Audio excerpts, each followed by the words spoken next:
하나님 아버지, 은혜를 감사드립니다. 지난 한 주간의 삶을 하나님께서 인도하여 주시고 오늘 거룩한 주일을 통하여 새 한 주간을 허락하심을 감사합니다. 주님의 말씀 따라 시작합니다. 기도의 자리도 성령께서 인도하옵소서. 예수님 이름으로 기도드립니다. 아멘. 찬송가 357장 하나님께 찬양드립니다. 주 믿는 사람 일어나 다 힘을 합하여 이 세상 모든 마귀를 다 쳐서 멸하세. 저 앞에 오는 적군을 다 싸워 이겨라. 주 예수 믿는 힘으로 온 세상 이기네. 믿음이 이기네. 믿음이 이기네. 주 예수를 믿음이 온 세상 이기네. 온 인류 마귀 괴율로 큰 죄에 빠지니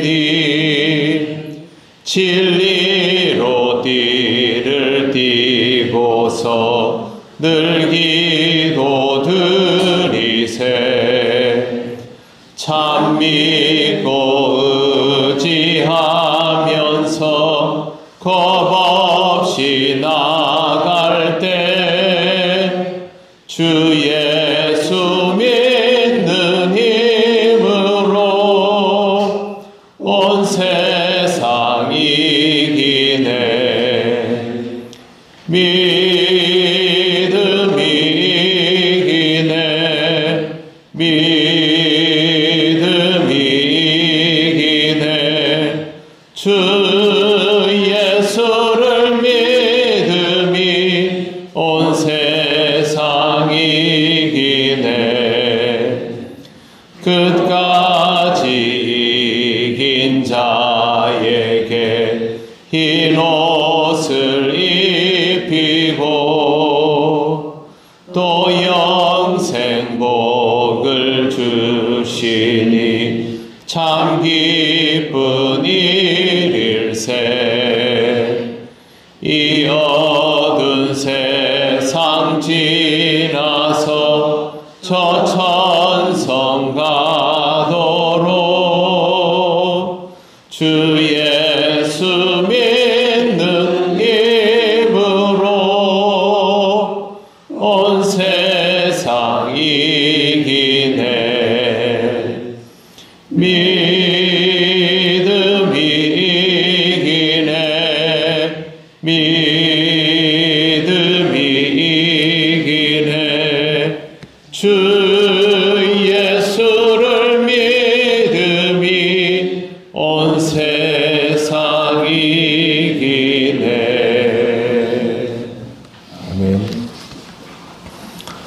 하나님 말씀 요한계시록 11장 19절에서 12장 1절입니다. 신약 410쪽입니다. 11장 19절과 12장 1절을 합독하겠습니다. 이에 하늘에 있는 하나님의 성전이 열리니 성전 안에 하나님의 언약궤가 보이며 또 번개와 음성들과 우레와 지진과 큰 우박이 있더라. 하늘에 큰 이적이 보이니 해를 옷 입은 한 여자가 있는데 그 발 아래에는 달이 있고 그 머리에는 12별의 관을 썼더라. 아멘. 하나님께서 분노하는 이방인들에게 진노를 내려 심판하시고 하나님의 종들에게는 상을 주시는 그때의 19절 말씀, 이에 하늘에 있는 하나님의 성전이 열리니 이렇게 이어집니다. 하늘에 있는 하나님의 성전이 열리고 성전 안에 있는 하나님의 언약궤가 보였다라는 것은 일련의 재앙들이 하나님의 언약이 이루어지는 사건이라는 것을 확인시켜 주는 것입니다. 하나님은 심판을 막 이루시는 분이 아니라 언약하신 것을 그대로 지켜서 신실하시다라는 사실을 드러내 보이시는 것입니다. 하나님의 언약궤가 보인 후 나타나는 대재앙의 징조들은 곧 번개와 음성들과 뇌성과 지진과 큰 우박입니다. 이런 내용들은 우리가 이 세상에서 두려움을 가지고 있는 사항들입니다.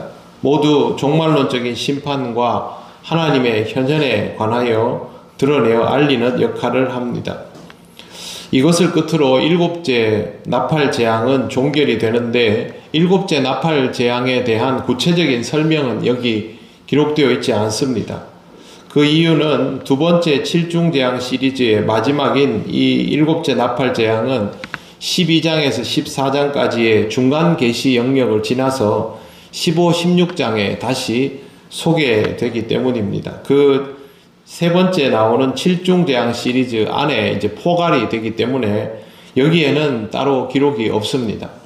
그리고 12장 1절을 보시면 하늘에 큰 이적이 보이니 라고 시작하고 있습니다. 하나님께서 요한에게 보여주시는 환상이 하늘에서 일어나는 것이다 라는 것을 드러내는 표현입니다. 환상이지요. 땅에서 요한이 실제로 경험하는 게 아닙니다. 요한계시록에 나오는 것들은 환상과 요한이 보고 그것에 대하여 내리는 판단이 합쳐져 있는 내용입니다. 그래서 환상은 환상, 요한이 그것을 보고 내리는 판단은 판단, 전해지는 메시지는 메시지, 그렇게 정확히 구별하는 것이 필요합니다. 요한계시록을 문자적으로 해석하면 안 되는 이유가 이 본문에도 나옵니다.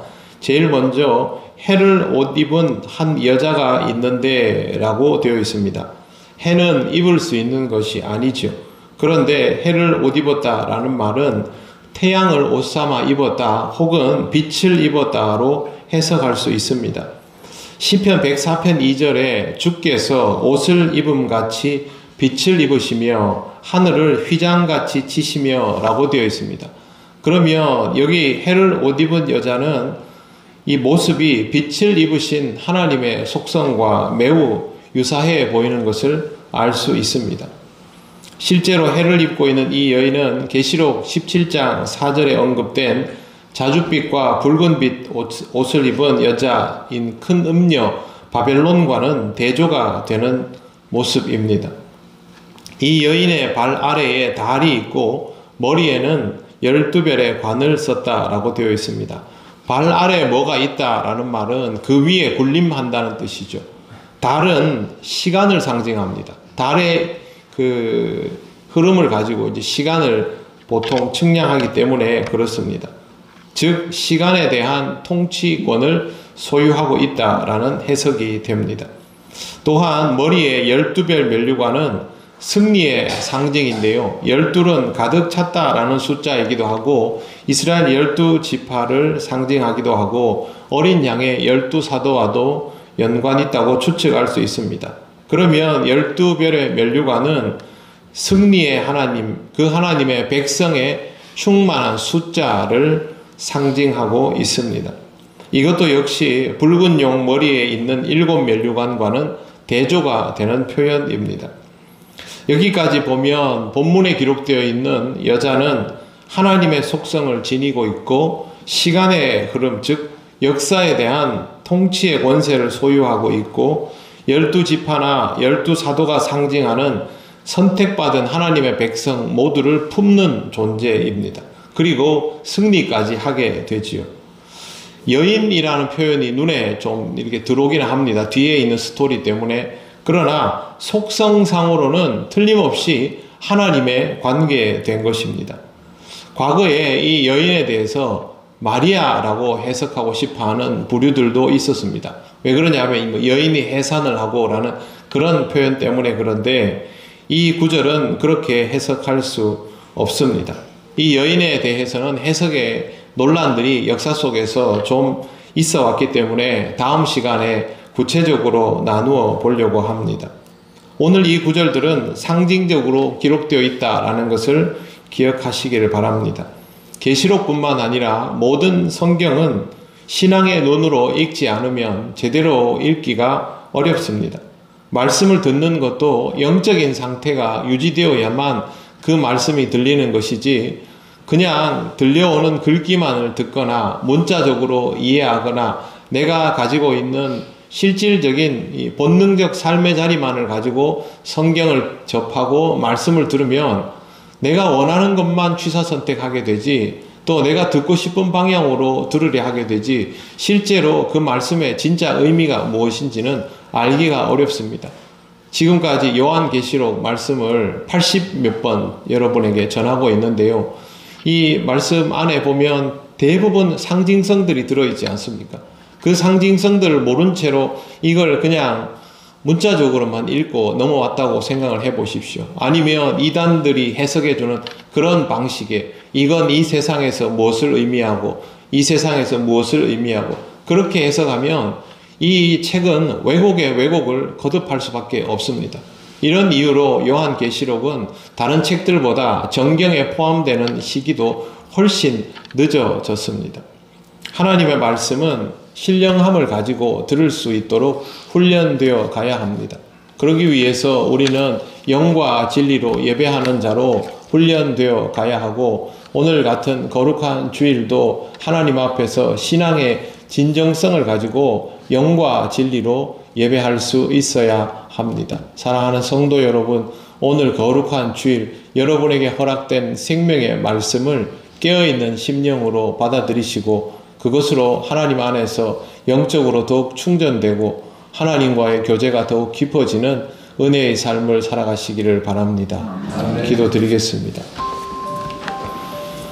하나님 감사합니다. 이 말씀이 우리에게 어렵지만 그러나 이 말씀을 통하여 하나님을 더욱 갈망하며 우리를 향한 하나님의 뜻을 깊이 헤아려 나갈 수 있도록 길 열어주심을 감사드립니다.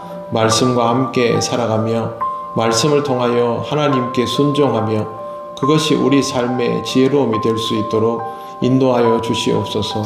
오늘도 영과 진리로 하나님께 예배하는 우리가 되기를 원하오며 예수님 이름으로 기도드립니다. 아멘. 하늘에 계신 우리 아버지의 이름을 거룩하게 하시며 아버지의 나라가 오게 하시며 아버지의 뜻이 하늘에서와 같이 땅에서도 이루어지게 하소서. 오늘 우리에게 일용할 양식을 주시고 우리가 우리에게 잘못한 사람을 용서하여 준 것 같이 우리 죄를 용서하여 주시고 우리를 시험에 빠지지 않게 하시고 악에서 구하소서. 나라와 권능과 영광이 영원히 아버지의 것입니다. 아멘.